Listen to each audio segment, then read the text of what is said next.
The British Mandate had ended 1 hour too early. It was midnight in Israel, but it was only 11 p.m. in London, and the British had forgotten the time difference. Maybe, just maybe, this British mistake was a reminder of past glory, when it was the time in Jerusalem by which God established his biblical calendar. Yes, it was midnight, and the mood in Israel was solemn. You can see that tension in the faces of the men who, 8 hours earlier, watched and listened as David Ben-Gurion declared Israel. The tension on their faces was not whether Israel would be central in the world's timekeeping, it was whether Israel would exist at all. For at the stroke of midnight in Israel, the new Israelis were overwhelmed by the feeling of foreboding of the declaration of war from their Arab enemies. The armies of Lebanon, Syria, Iraq, Jordan, and Egypt were beginning to move. While one day, this day would be called the Nakba, meaning the catastrophe, in these early hours, the Arabs were ebullient. That feeling was captured by the many Arab radio stations that were playing triumphant Arab marching songs. Also that night, the Egyptian singer Kulthum would be remembered for her singing on the radio. Her voice was so well known, so cherished, that it would move Arab fathers to wake up their children just to hear her. The summit of her singing in those dark early morning hours was a ballad called Jerusalem. That ballad told the story of the Prophet Muhammad's ascent to heaven from the Dome of the Rock. Meanwhile, the soldiers of Transjordan crossed the Allenby Bridge. One young Arab captain would later recall that it was the most exalting moment of his life. He was certain that within 15 days they would be coming back across that bridge, a triumphant army, having undone the wrong of the partition plan. Arab leaders around the world were awake that night as their armies marched off to war upon Israel. But what is lesser known was that there was no coordination among the armies of the Arab League. They had no single leader, and there was great competition and suspicion between the leaders of their 5 nations. So this was not a force of 5 armies strong brought together to descend upon Israel, but rather 5 armies with 5 commanders serving 5 national leaders on 5 fronts, each with their own plans, ideas, goals, objectives, and often hidden agendas. But one major leader of one major country wasn't awake at all. He was sleeping. He slept through the moment when it turned midnight in Israel, and he was still sleeping an hour later when the clock struck midnight in London, officially ending the British Mandate, that is, at 1 a.m. Israel time. The name of that leader was David Ben-Gurion. While all the Arab leaders were awake with excitement, Ben-Gurion slept. Why? Because just as he had slept on the night that the UN ratified the resolution that would create a new Jewish state in November, he knew in May he would need all his strength in the days ahead. So he went to bed early on May 14th. He would be awakened, though, at 12 minutes after 1 a.m., by a telephone call, a local call, that would inform him that the United States had just officially recognized the new state of Israel. That news brought him great joy.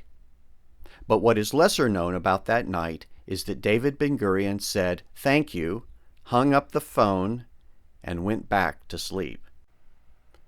Now, much is known and much has been reported about the story behind the U.S. recognition of Israel and efforts supported by President Truman in the final run-up to May 14.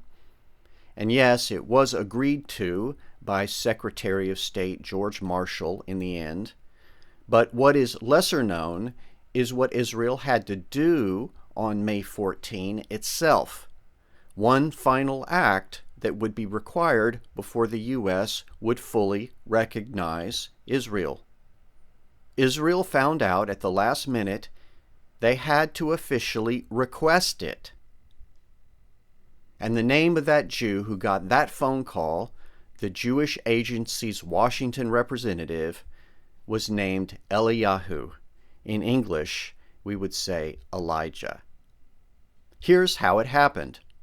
Through the great efforts of Clark Clifford, Truman's confidant and assistant, Marshall had been finally persuaded to reconsider his position and to recommend to his president, Truman, to recognize the new state, something Truman wanted to do, but he didn't want to do it in complete opposition to his own Secretary of State.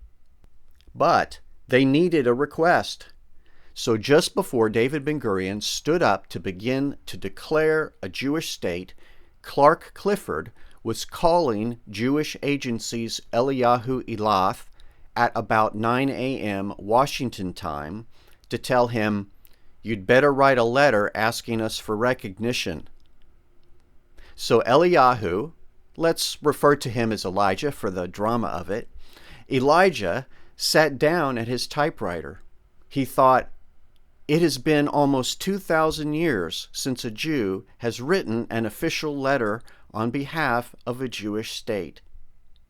So he quickly typed out a request and then realized he had a problem. The Jewish state didn't have a name.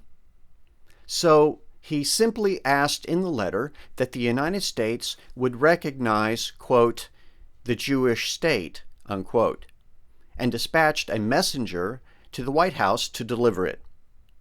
But the messenger was hardly out of the front door of the hotel when he heard on the radio, "By virtue of the natural and historic right of the Jewish people and of the resolution of the General Assembly of the United Nations, we hereby proclaim the establishment of the Jewish state in Palestine to be called Israel."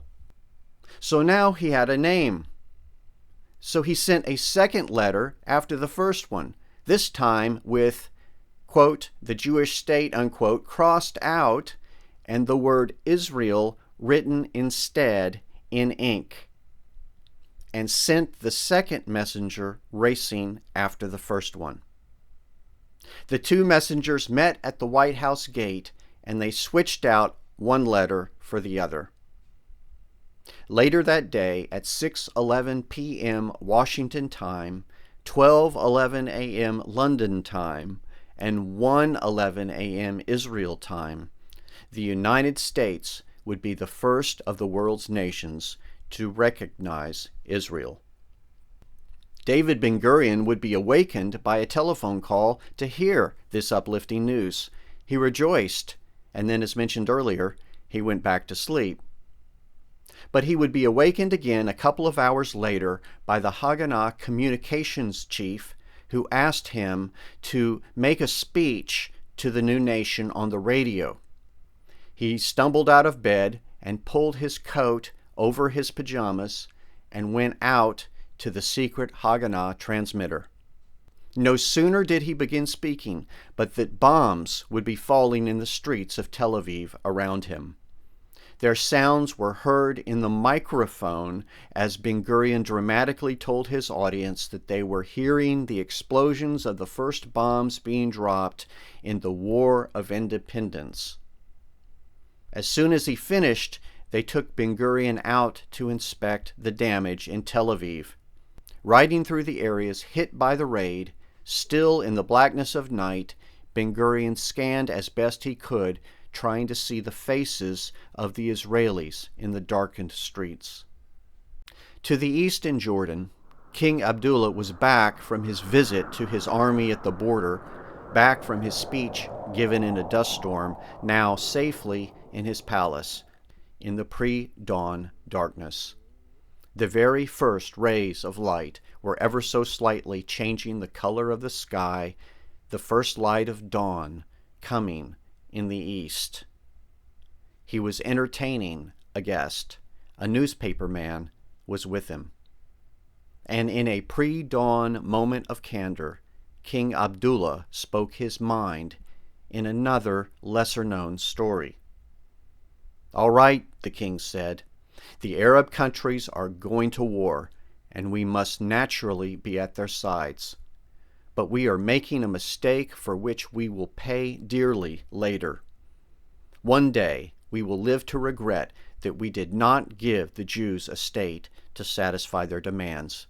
We have been following the wrong course, and we still are." The king paused a moment. Then, smiling faintly at the guest in his palace, he added, "And if you quote me on that, I will deny it publicly and call you a liar." Back in Tel Aviv, Ben-Gurion had looked to see the faces of the Tel Aviv residents after the bombings. What did he see? He saw worry. He saw concern. But he saw no tears and no panic. Returning to his home just after 4 a.m., as the first light of dawn changed the color of the sky from darkness to the first hints of light, he would write 2 words in his diary. They would sum up his impressions of what he had seen in the faces of those Jews. We began our story at 4 a.m. on Friday, May 14th, the 5th of Iyar, Jewish year 5708, and we conclude at 4 a.m. on Saturday, May the 15th. Monumental struggles were still ahead, but the events of those 24 hours would change the world forever. What were the 2 words David Ben-Gurion would write in his diary? What had he seen in the faces of the people? He wrote, "Ale Ya'amdu." These shall stand. This is Bob Odell from Root Source saying, Shalom. Hashem,